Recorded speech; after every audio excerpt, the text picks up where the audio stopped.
কেন এত কাঁদাও? আমি তো একটু ভালো থাকার জন্য তোমাকে বেছে নিয়েছিলাম। তোমাকে ভুলে যাওয়ার সাহস নেই, ধরে রাখার অধিকার নেই। তোমাকে শুধু ভালোবাসি, কারণ ভালোবাসায় অনুমতির প্রয়োজন নেই। হাজার কষ্টের মাঝেও যদি কেউ তার ভালোবাসার মানুষকে মনে রাখতে পারে, তাহলে সে মানুষটি তাকে সত্যিকার অর্থে ভালোবাসে, তাকে কখনো ভুলতে পারে না। নিজেকে প্রমাণ করার জন্য সবসময় চিৎকার করার প্রয়োজন হয় না, কখনো কখনো চুপ থেকেও প্রমাণ করা যায়। ছেড়ে দিলে যদি সে ভালো থাকে, তবে তাকে ছেড়ে দাও, কারণ ভালো রাখার নামই ভালোবাসা। যখন একা থাকার অভ্যাস হয়ে যায়, ঠিক তখনই সৃষ্টিকর্তা কিছু মানুষের সন্ধান দেন। যখন তাদেরকে নিয়ে ভালো থাকার অভ্যাস হয়ে যায়, ঠিক তখনই আবার একা হয়ে যেতে হয়।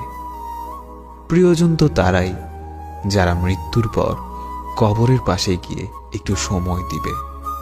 কষ্টগুলো যদি বৃষ্টি হয়ে ঝরে যেত, তবে জীবনটা বৃষ্টি শেষে মেঘহীন ওই নীল আকাশটার মতোই সুন্দর হতো। চিন্তা কখনো কষ্ট ছিনিয়ে নিতে পারে না, বরং আজকের আনন্দ ছিনিয়ে নেয়। অজুহাতের কি দরকার ছিল? বলে দিলেই পারতে, পূর্ণ হয়ে গেছি। মাঝে মাঝে মন খারাপেরও কোনো কারণ পাই না, কারণ পাই না একাকিত্বেরও। শুধু বুঝতে পারি আমি ভালো নেই। এই শহরে বাঁচতে হলে পাক্কা অভিনয় জানতে হবে। কষ্টের সাথে যাদের বসবাস, রাগটা তাদের জন্য যে কি কষ্টের, সেটা শুধু তারাই জানে। সব ভালোবাসার ছোঁয়া দিয়ে হয় না, সব ছোঁয়াতে ভালোবাসা রয় না। কিছু ছোঁয়া মনকে ছুঁয়ে যায়, কিছু ছোঁয়া আধারকে।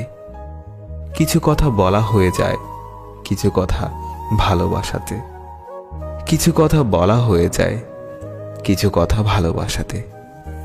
আমাকে অনেকেই চেয়েছে, শুধু চাইনি সে যাকে আমি চেয়েছিলাম।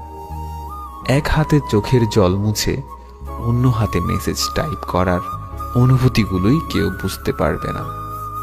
চোখ থেকে অশ্রু ঝরার কারণটি মন থেকে সহজে মুছে ফেলা যায় না। বিদায় জিনিসটাই কষ্টকর, হোক সেটা ক্ষণিকের অথবা চিরতরে। সারাদিন কষ্টগুলো বুকের মাঝে চেপে রাখলেও রাতে যেন কোনোভাবেই ঠেকানো যায় না। বুক ফেটে কষ্টগুলো বের না হলেও চোখ দিয়ে বের হয়ে আসে অশ্রু। জীবনে এমন একটা মানুষ চাই, যাকে আমি চোখ বন্ধ করে